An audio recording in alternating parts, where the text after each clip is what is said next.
Bonjour les enfants, j'espère que vous allez bien. Le thème d'aujourd'hui va concerner toujours devenir femme ou homme et plus particulièrement aujourd'hui la maîtrise de la procréation tout en faisant attention à sa santé. La problématique qu'on va pouvoir se poser, c'est quels sont les dispositifs adaptés à la situation de chacun en fonction de si on veut ou pas avoir des enfants. Donc, pour commencer, on va commencer l'activité 3A sur des hormones de synthèse, donc fabriquées en laboratoire, à utiliser en cas d'urgence. Ici, on a un document on va vous parler de la pilule d'urgence, nommée également aussi, mais je prends des précautions parce que ce mot est très mal adapté, la pilule du lendemain ou du surlendemain, puisqu'en effet, cette pilule est à prendre dès qu'on a un rapport qui a été non ou mal protégé, on va le voir par la suite. Donc la pilule d'urgence est un comprimé unique à prendre lors d'un rapport non ou mal protégé. Son objectif est d'empêcher la survenue d'une grossesse et donc la fécondation. Donc la molécule qui va être contenue en grand nombre à l'intérieur de cet unique comprimé va avoir deux actions. Un, ça va bloquer l'ovulation si elle est prise en phase folliculaire, c'est-à-dire lors des 13-14 premiers jours du cycle. Et si elle est prise à la fin du cycle, dans ces cas-là, elle va, cette hormone de synthèse, densifier la glaire cervicale qui est présente au niveau du col de l'utérus, donc entre le vagin et l'utérus. Or, lorsque la glaire cervicale est vraiment dense et avec une concentration importante, et bien dans ces cas-là, ça va empêcher le passage des spermatozoïdes qui vont rester bloqués à l'intérieur de cette glaire. Et donc, si les spermatozoïdes restent dans le vagin et que l'ovule, si jamais il y a eu ovulation, est au niveau des trompes, et dans ces cas-là, il ne peut pas y avoir de rencontre, donc il ne peut pas y avoir de fécondation. Mais ce que va également faire cette hormone de synthèse, c'est qu'elle va détruire la muqueuse utérine.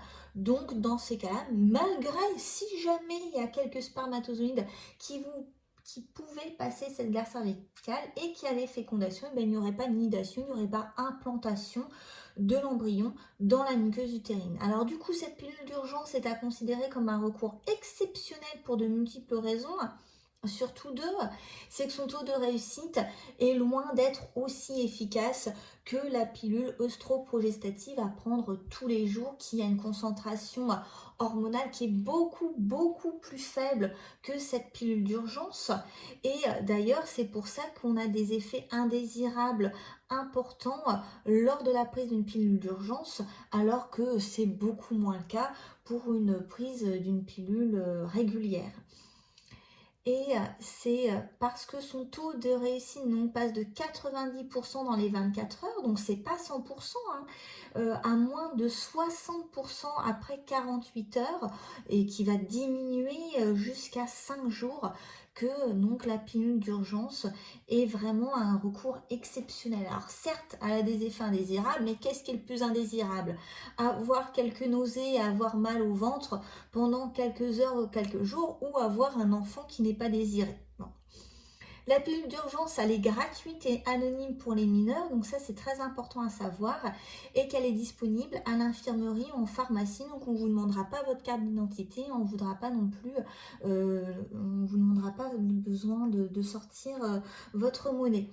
Donc comment ça va agir? Eh ben, tout comme la pilule à prendre tous les jours régulièrement, eh ben, on va avoir ici la molécule de synthèse contenue dans l'unique comprimé de la pilule d'urgence qui va se fixer sur le récepteur à la progestérone, empêchant l'action de la progestérone, et donc ce qui va pouvoir causer tout un tas d'effets comme on voit ici. Donc voilà la pilule d'urgence à prendre quelques heures, voire quelques jours après un rapport non ou mal protégé. Attention, certes, ça peut, avec un taux de réussite assez relatif, empêcher d'avoir un enfant, mais cela ne protège en aucun cas contre les différentes infections sexuellement transmissibles.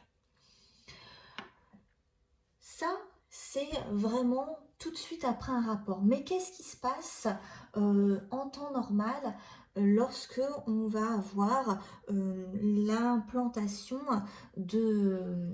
d'un embryon. Et ben dans ces cas-là, en cas de grossesse, on a plus de chute du taux de progestérone en fin de cycle. Et parce que ce taux de progestérone qui va diminuer en fin de cycle est à l'origine des règles. Or, en cas de grossesse, eh ben, celui-ci ne se produit pas. La progestérone continue donc d'entretenir le développement de la muqueuse utérine et ça va empêcher les contractions de muscles de l'utérus qui pourraient expulser la muqueuse utérine et donc l'embryon. Ça va permettre cette progestérone en concentration importante, cette muqueuse utérine qui est bien développée, d'assurer l'implantation et le maintien de l'embryon. Donc ici, je vous demande de présenter à l'aide du document de vos connaissances les conditions favorables à la nidation d'un embryon. Du coup, je vous laisse reprendre ce document, mettre sur pause la vidéo pour pouvoir répondre à la question.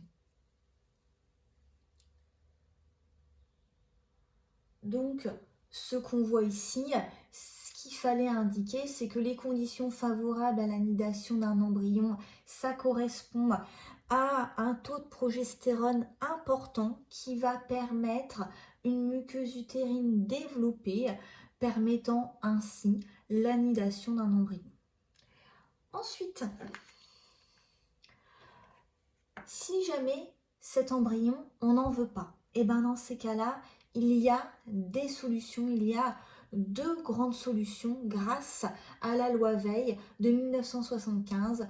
L'interruption volontaire de grossesse est autorisée en France. Bien entendu, cet acte n'est pas anodin, il est effectué par un médecin et donc ça nécessite pour les mineurs un entretien avec celui-ci, un délai de réflexion de 48 heures.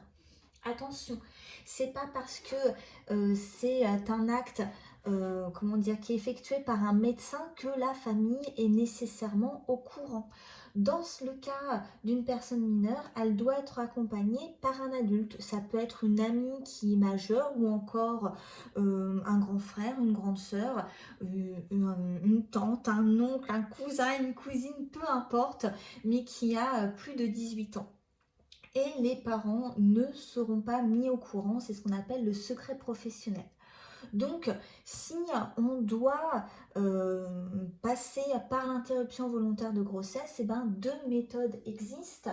Donc, on a la méthode chirurgicale, donc c'est une journée d'hospitalisation, elle peut se faire jusqu'à 14 semaines après le début des dernières règles, et donc ça va correspondre à enlever de manière chirurgicale l'embryon qui s'est implanté. Donc je crois qu'il y a plusieurs techniques qui existent.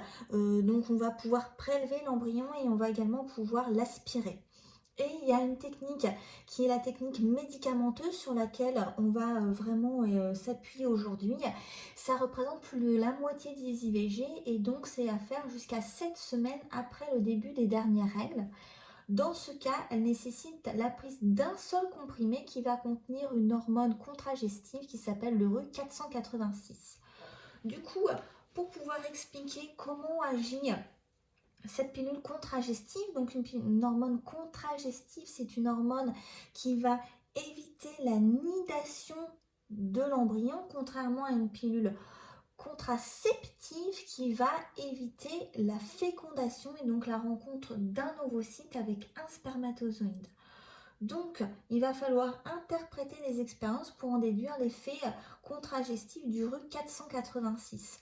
Je vous laisse mettre en pause la vidéo quelques instants afin d'étudier les 3 expériences qui sont inscrites ici. Donc, première expérience.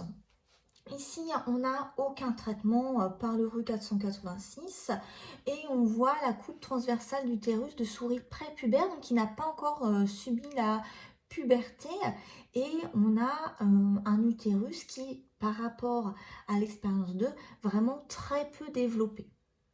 Ensuite, on injecte à ces souris prépubères des hormones ovariennes. Donc ça veut dire que c'est comme si elles devenaient pubères. Ça va permettre, vu qu'on interagit avec des souris prépubères, qu'il n'y ait pas d'interaction entre les hormones naturellement sécrétées par ces souris et l'injection d'hormones qu'on va faire. Or, on voit qu'en injectant oestrogène et progestérone, on a le développement de l'utérus et donc la muqueuse utérine va s'épaissir.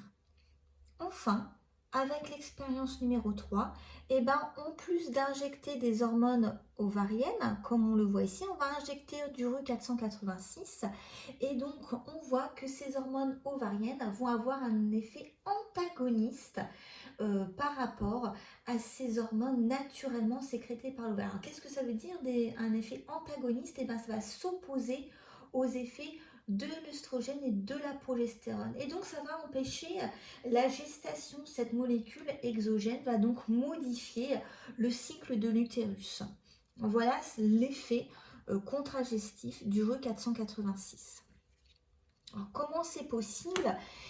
Cette molécule du RU486, on va étudier sa forme, sa structure en 3 dimensions. Et on voit que le RU486 qui est ici a une forme, a une structure en 3 dimensions qui est extrêmement proche de la progestérone ici. Alors oui, certes, on va avoir ces atomes de carbone, d'hydrogène et ici d'azote qu'on ne retrouve pas sur la progestérone, mais quand on regarde la forme du récepteur, donc la forme globale, approximative du récepteur de la progestérone, représenté en vert ici, on voit qu'il y aurait donc des sites de reconnaissance ici et que ces sites de reconnaissance vont permettre la fixation du RU486. Donc, il s'agissait ici de comparer les molécules de progestérone et de RU486. Ensuite, conclure en expliquant le mode d'action du RU486. Ici, du coup, il va falloir réfléchir à l'action d'une pilule en temps normal pour pouvoir le comparer au RU486 et pour pouvoir le comparer à la progestérone. Je vous laisse quelques secondes pour mettre la vidéo en pause et réfléchir au mode d'action du RU486.